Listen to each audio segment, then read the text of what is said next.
Hello, everyone. Hello. We're back, and we're playing Okami this time. Really excited about. Hope everyone had a great day so far, even though it's only noon when we publish this, because I set the YouTube publisher to 1:15 every single day. It actually might be 1:30. I kind of do it randomly between noon and 12. It's always difficult to know when to publish it during weekends, because, and honestly, I don't remember what we're doing at this point. So Me neither. I know I drew the lily pad. To get across over there. I feel like you have more roses now behind you. I could just be making that up, though. Wait, I can draw lily pads, right? Yes. I'm just something I don't trust you with. I don't trust myself. I also have to relearn What it. was that? Okay, look, you've already criticized my circle drawing abilities. I'm Okay, saying yeah, that 'cause was a mess. Look. Oh, wow, I need that ability to move on to the next area, so that's why I was checking. I also want to get a power up. How do I do that? Oh, there we go. So I have... How much energy do I have? Do I really have 11,000? Oh, no, I have 191. So I'm going to do... ink. There we go. And next time I'll get health. Nice. Look, it's a lot of bunny rabbits that are just sleeping. Or I guess they're eating. Run. So what'd you do today, Mo? Unpacked? Unpacked more. Yeah. Searched job boards. And then... I feel like there was something else that I did.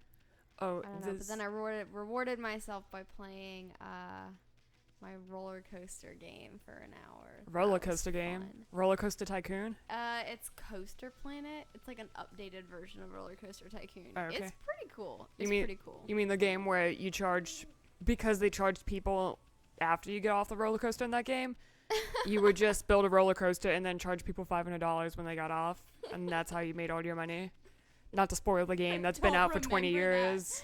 I don't remember that. Oh, as a child, I played Zoo Tycoon a lot. Zoo Tycoon was amazing. It was so much fun. Funnest part, though, was to get T-Rexes and then release them into your zoo and just watch your customers as they got eaten. Oh my gosh. Like, I had an amazing childhood that wasn't violent at all.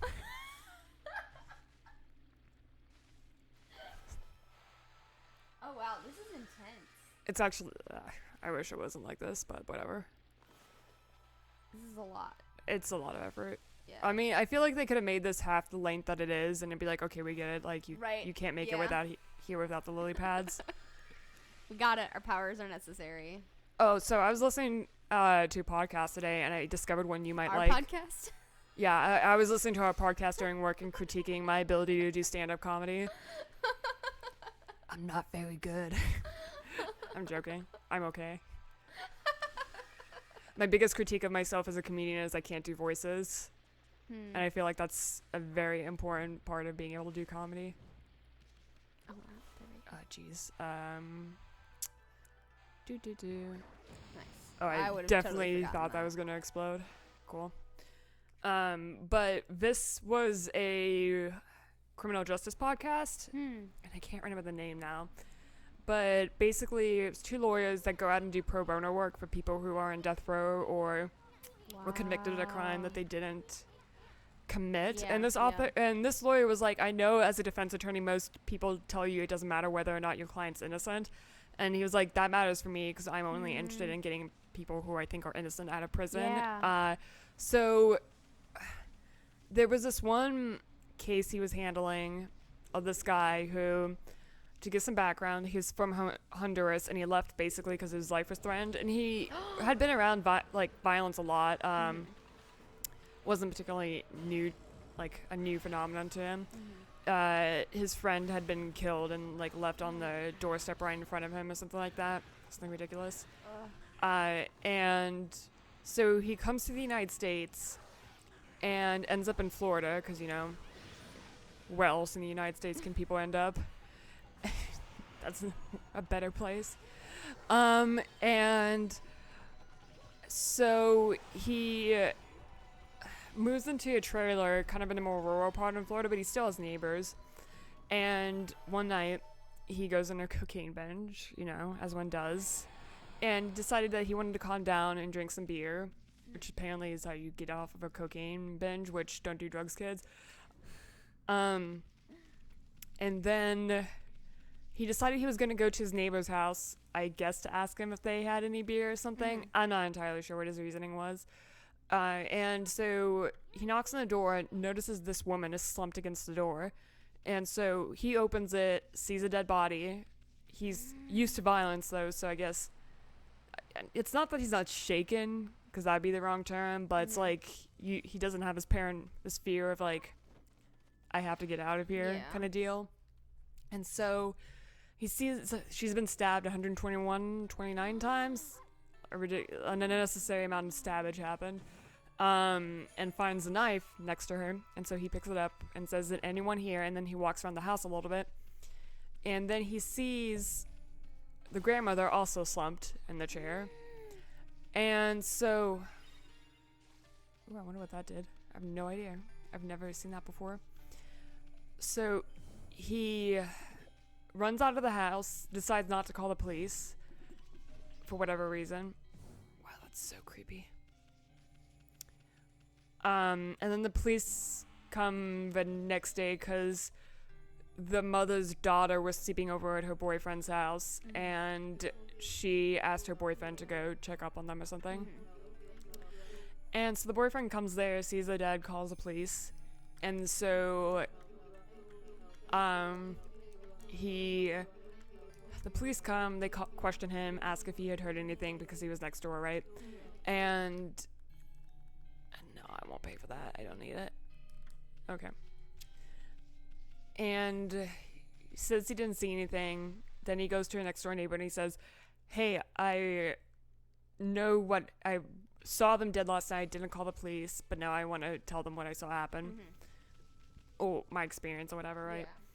Yeah. And his friend's like, "Are you crazy? This is America. Don't say anything. You're an illegal Latino immigrant. Like, you're probably... bad things will probably happen to you." And he's like, "No, this is America, right? Like, they won't do anything to me." Goes up to the police, tells them what happened. They handcuff him. And their response is essentially, "Oh, well, you just wanted to sleep with them, didn't you?" What? Yeah. I'm gonna go down here because I'm about to die. This part's always tricky to me. Maybe I am supposed to talk to Madame Frontine or whatever her name is. Oh, and I'm supposed to go over here. That's what it is. Where am I? I think I'm supposed to, like, hug this wall and go around. Yeah, that's it. And so he gets arrested, gets tried, is found guilty, gets put in prison. Oh my gosh. With... I don't even... Like, all that evidence is circumstantial at best, so they don't really have any evidence, but I guess he didn't have a good lawyer, or he didn't have a lawyer, period. And then... Oh my god. Let me see. When am I get the story correct? So he's been in jail for 10 years now, and is on death row. And the group of lawyers who are on this podcast hear about his case, decide to take it up because they think he's innocent and just needs, like, a better lawyer. And they... take up the case, immediately realize it was the daughter, like without a question of doubt. What? So first question they ask the investigators is, "Did you test any of the blood around here to see whose blood it is? Because chances are if you stab someone 500 times, you're going to have cut yourself in the process. Just because if someone's struggling and you're stabbing them, that's just how the laws of stabbing work, I suppose." And they say, "No, we didn't test them." Oh my god. And so I think they still had samples of blood. 10 years have passed, yeah, right? and I think they still have samples of blood. I'm not entirely sure because I'm sure the blood would have washed off after 10 years. But, oh, I need to equip this 100%. Okay. I think she just said, "I know you're not too bright." That's fine, don't worry about it. I equipped it right. Yeah, there we go. Jeez, got the hang of it? It's supposed to be shield, but there has yet to be a video game where I use a shield. So, like, even in Zelda, I refuse to use shields. There we go, dig in. And so there's like a bunch of evidence that points towards the daughter having done it. The fact that they find her blood like splattered around the victim, that her blood was in the bathroom, that her mother's blood was on her boyfriend's trailer for whatever reason, like Oh gosh. like very clearly. Man. Why would she have his mother's blood all over her, Yeah. and her blood would be everywhere unless something horrible happened when she was there. And let's see. So she killed her mother and her sister, Her grandmother. her grandmother and her mother. Yes. And in fact, she had been telling people around town that she had done it. What? Yeah. Straight up said that to other people. Like, there were 20 different witnesses that were like, yeah, she told us she killed her. And she had a history of threatening people. Apparently, she had some kind of psychiatric disorder. I don't know what it was called, but it was basically extreme fits of violent tantrums. Like, she would black out, basically. And she had threatened him of his life before, told her she was going to kill her before. And so it was just like this mountain of evidence, right? And my another thing was... none of this came out until the lawyer took the case up. Yeah. Pro bono. Another thing that was weird was, like, there were 3 blood marks on the woman's back, basically, where she had been grabbed. And the guy was like, that's weird that someone would go and grab like this, right? Instead of grabbing like that, using all their entire fingers as opposed to just like 3, because that doesn't feel natural. And so he looks at the daughter's hand, he's like, can you show it to me? And she's like, yeah, here you go. And her pinky's bent over, like, kind of claw-like, right? And he's like, what happened? And she goes, oh, I severed a tendon in that finger, and so I no longer can use it. And he looked at the jury and was like, do you need any more evidence? Like, Yeah. no human being would use just 3 fingers instead of 4 fingers to grab someone. Yeah. Oh my goodness. So did the guy get out? Yeah. Okay, that's good. It was, well, That's insane. sucks to though. suck. It's like I suppose, but 10 that's not what I mean. Years. That's not the end of his story, though. years. What? So this is when the United States is coming hard on immigration, right? So he gets out of the courthouse, immediately gets arrested by the ICE. What? Yeah. And I think he's out now. Like, he's no longer in ICE detention, because last I remember hearing from the podcast, he was in some kind of housing that specialized in getting people who didn't have legal status in the United States and had been convicted as a crime, like access to housing. Wow. I find it interesting how this scene was obviously pre-rendered, because I'm wearing the mirror shield still, even though I switched out my weaponry. And I know I did because that shield was too weak to fight this guy. I also just called his move Pillow Talk. Yeah. That just happened.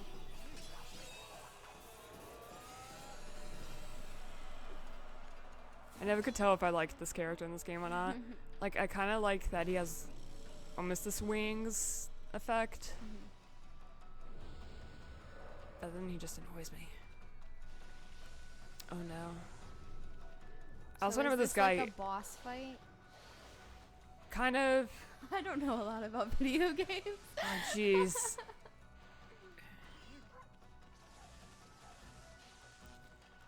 He's very strong.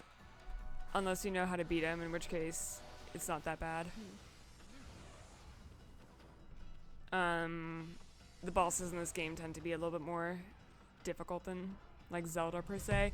Although that sand castle enemy, not sand castle, the camel enemy and that robot in Breath of the Wild, Oh yeah, that one is hard. it's impossible. That was really tricky. I'm trying to beat him in master mode and I just can't. Oh man. I'm focusing because I'm about to die. I think I have items though. Let me see. Can I eat anything that will keep me from dying? Equipment. No. Tools. I got a holy bone. There we go. Healed myself. If we ever get to the final boss in this game, like, we'll have to be stocking up on those holy bones. Oh no. I don't feel like this is fair. Like, you get a stabby weapon, and what am I supposed to do as a wolf? I honestly think that... Usually I think that animals would, like, easily overpower anything that's humanoid. But I feel like in this case, I don't know. Oh, jeez. Yikes. But I'm about to kill him, it's fine. There we go. Cool. And that's why I switched my weapons. It's been tasted your power, Marutasu.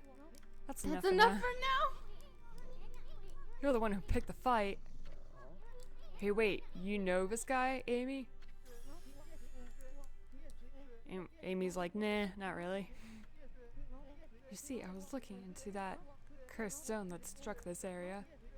It consumed all in its path, even the light of the sun. He even took my pizza. I was saving that for later. And I really wanted it. And it was the good stuff, you know? Like, it got pineapple on it, ham. I don't believe in that. That's not real pizza.